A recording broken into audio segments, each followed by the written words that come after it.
To feed our massive survival kingdom, we're gonna need a lot of wheat. So in today's episode, we'll be building a beautiful windmill, and we'll stock it up with an unlimited supply of wheat. But I've been busy between episodes. Let me show you what we've been up to.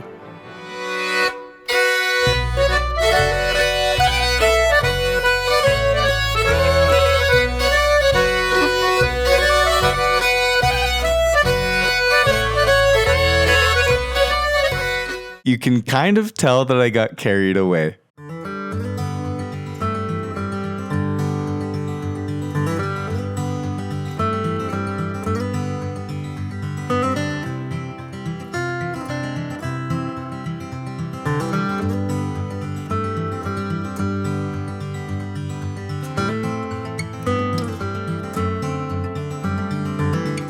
So it's time for the game plan. As the sun sets, you can see that we have this hill that's right over here by the campfire, and my plan is to put a beautiful windmill right over there. However, this beautiful build is very detailed and it's going to take us a lot of resources. In particular, we're going to need a ton of mangrove wood. So I say it's about time that I do one of my favorite things and give you all a beautiful music montage.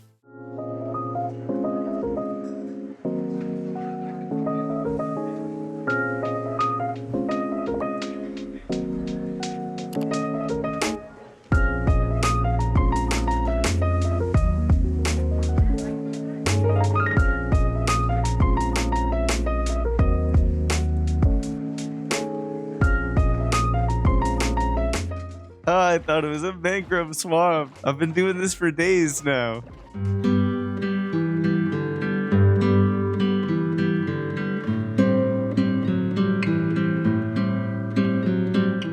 It is 5 days later, and with 12,000 blocks worth of exploration in, I think that I'm going to call it for the day. It is day 38, so I think that we're going to wait for a wandering trader to give us a couple of mangrove saplings, and for now we're going to head home and I'll show you what we ended up getting. And by the way, since I used the Terralith mod pack and the biomes are so big, I used the Fabric Wastestones mod to teleport, making things just a little bit easier for myself. But let's head on home so we can get some real work done on the kingdom.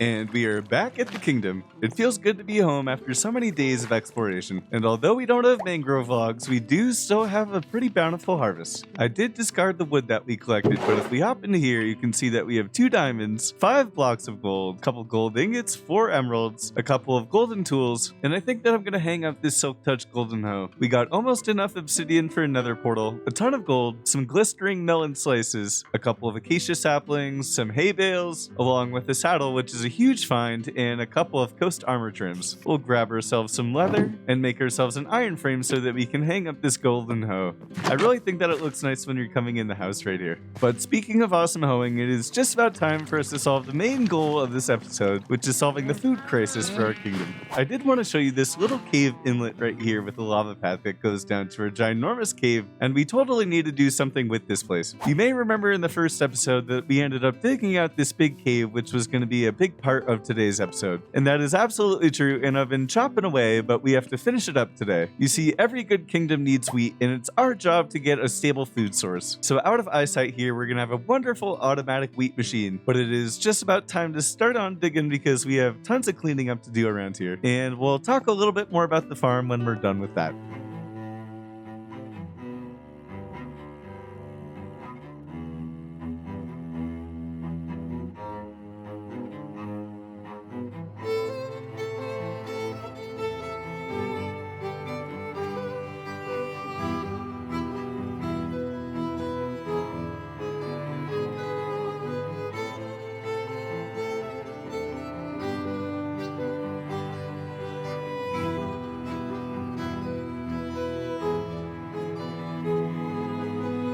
I always think that there's something so satisfying about building a cave in a mountain, but if we come down the steps right here, you'll notice that we already have our chests ready to go for this automatic wheat farm. But I am nowhere near good enough at redstone to even know how to start to get this thing to work, so we're going to be following a tutorial by Treasure Toad, which I'll leave in the description below. Let's crack on with this build.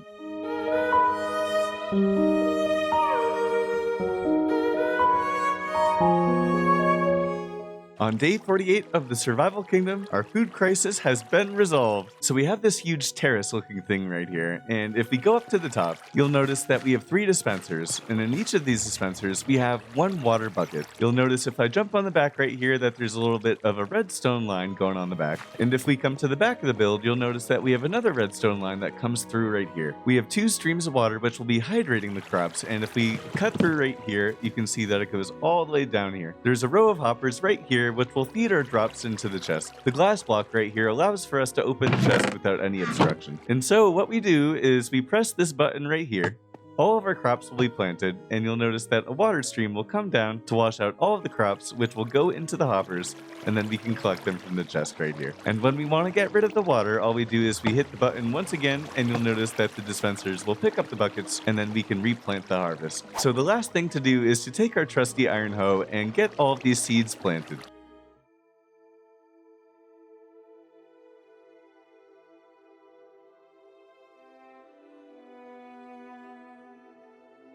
We finally made our first blocks of copper, so I'm going to space them out pretty evenly here so that they can oxidize and we can have some oxidized copper going forward in this series. I'm excited to start incorporating copper into a couple of builds for the kingdom. So I've never really done this before, but I think I'm going to bring you through the building process so that you can see how I think while I'm creating things. I don't really have any sort of like method or anything I can share with you, but I'm going to be looking for like a dungeon, cavernous cave sort of vibe here. And so as we go about doing that, I'll share with you my thought process. So the first thing that I'm thinking about doing is bone mealing some moss blocks.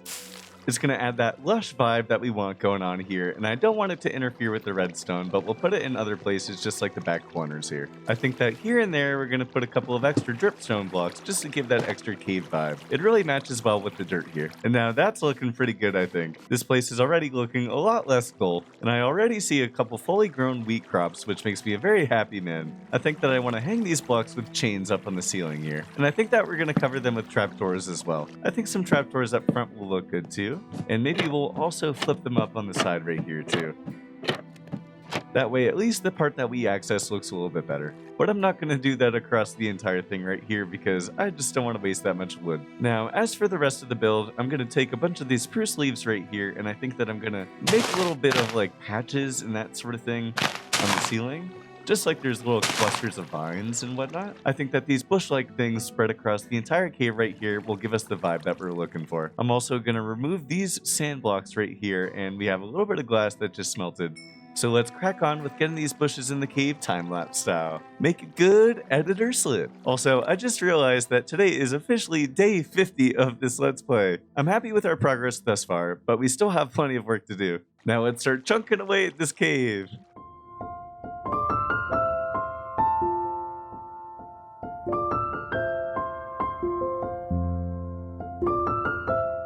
You know, I'm pretty happy with how this one came out. You can see that the spruce leaves give a lot of extra detail and kind of color to the cave here. And I decided to spice things up a little bit with some dripstone here on the walls as well as on the ceilings. But our wheat still isn't fully grown, so I'm gonna hold off before pressing that fancy button down here. And there is still one major thing that we have to do on our to-do list before we get to the main build for the video. So I say that now is just about as good of a time as any to get started on it.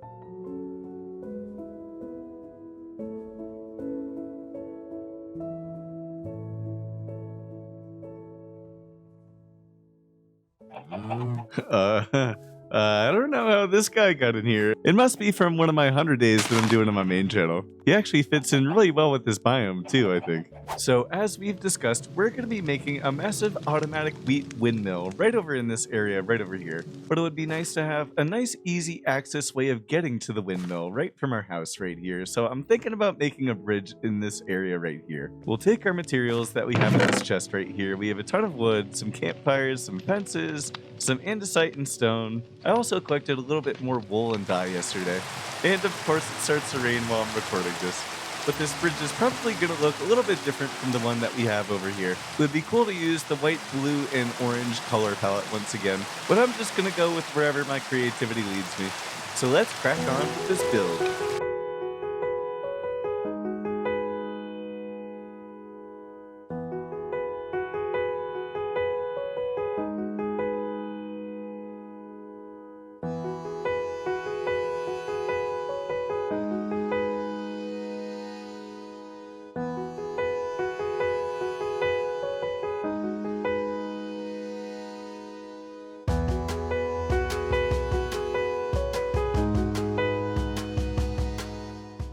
Now, this little starter area is really starting to come together. I really like the color accent that we have on the bridge behind us. The orange and blue really go well with the theme that we have over here, and I decided not to go with the canopy because I didn't want this to be too obtrusive with our mill coming right up on this hill. I want to be able to go to the top of the mill and be able to see the rest of the kingdom that we've made thus far. And if we walk across the bridge right here, it's really nice and open feeling, and I like how it leads into the rest of the kingdom. Which brings us down to the task of building that mill itself. But before we make that windmill, why don't we head over to our farm and see if everything's ready to go for a press of the button. And that is one good looking cave. And if we head on down and we press this button, the dispensers are going to dispense some water, knocking out the whole field of crops. And everything goes into the hoppers, we can open our chest, and that is just satisfying. From that one harvest, we got 134 wheat. Now that is what I'm talking about. So let's go and do some chores, eat a little bit of food because I definitely need some. And when we're all set and ready, we'll start making that awesome windmill over here.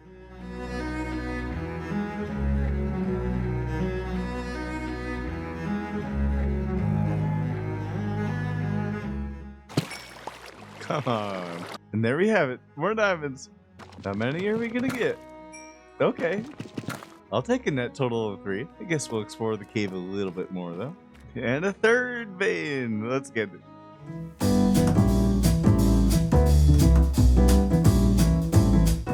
With 7 diamonds in hand, it's time for something special. Our first ever diamond pick in the series. You're gonna have to give me a name for it in the comments. We've had so many levels for so long that I just felt like we needed to have an enchanting setup, so I made a temporary one right here, and I also made us a diamond sword, so let's see what we can get. Sharpness 3, Fire Aspect 1. Could be better. I'm really hoping for Fortune 3. Just Unbreaking 3. Well, we'll take it for the moment. But now as the sun rises, it is time for what we've planned on doing this whole episode. Let's make ourselves a windmill.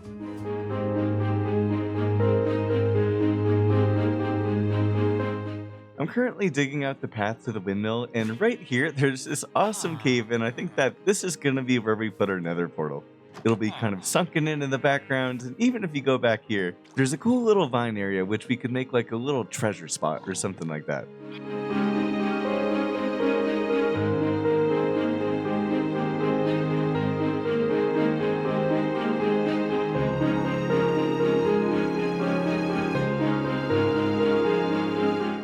It is day 62 and we are finally ready to build the windmill. Now I am quite proud of that bridge that I made over here, but I'm not quite smart enough to make a windmill. So the design I'm going to be using is by Gold Robin. Thanks so much for letting me use it. A link to the tutorial will be found in the description below. But I say let's get cracking on this automatic wheat windmill.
Alright, so it's the middle of the night in day 83, and I would say that is one pretty good looking windmill that we have right over here. I really like how it came out. And you can see right here that we still have plenty of work to be done. I ran out of seeds, and so we're gonna have to replenish the rest of this area, and I'm still considering whether or not I want to put fields over here, or if we want to put a different building over in this area. And you will notice if we head over in this direction that I've been hard at work, and so I might as well show you the story of the creation of that build right there.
But as the moon sets in the distance and the sun starts to rise on the horizon, I think it's best for us to continue to work on these fields over here, as well as get interiors in both of these builds, and then we'll check up after that. And if you didn't get the memo by now, I do love me some replay mods, so we're gonna do that in my favorite fashion with a replay cinematic.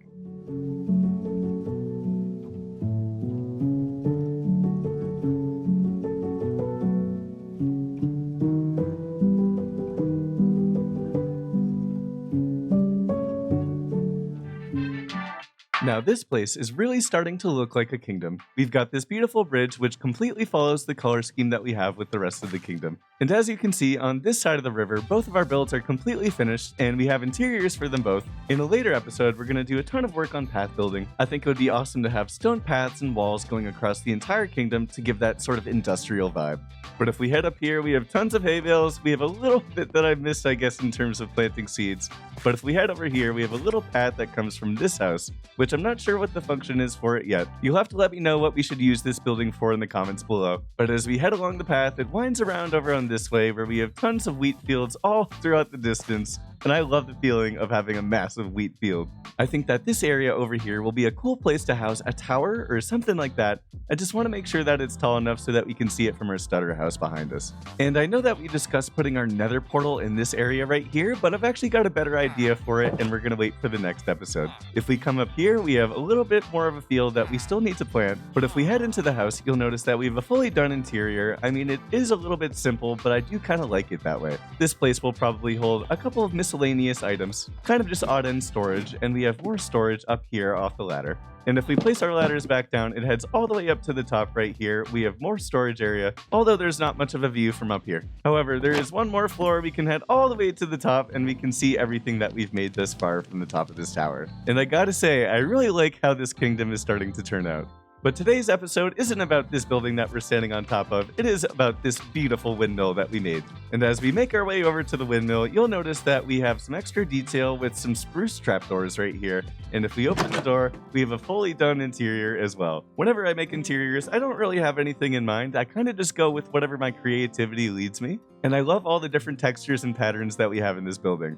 On the left side right here, we have a ton of different storage, which is where we're going to house all of our wheat for the kingdom. If we jump on this hay bale and we head up the ladder, we do have another area over here that's been furnished. We can flip down our trapdoor, open this jungle door, and we have a little bit of a storage area right here, just in case we run out of storage down below. As the sun sets in the horizon, I think that at some point, we're going to put some sort of pirate ship or a galleon, some sort of naval ship in this area. I think it would look really cool. And we have a view of our entire kingdom just from the top of our windmill right here. We can't get all the way to the top, but I think that's more than okay with me. But ladies and gentlemen, that is going to be the end for episode 2 of our survival kingdom. We did a ton of work in this episode. We're now finishing off on day 88 when we started this episode on day 20.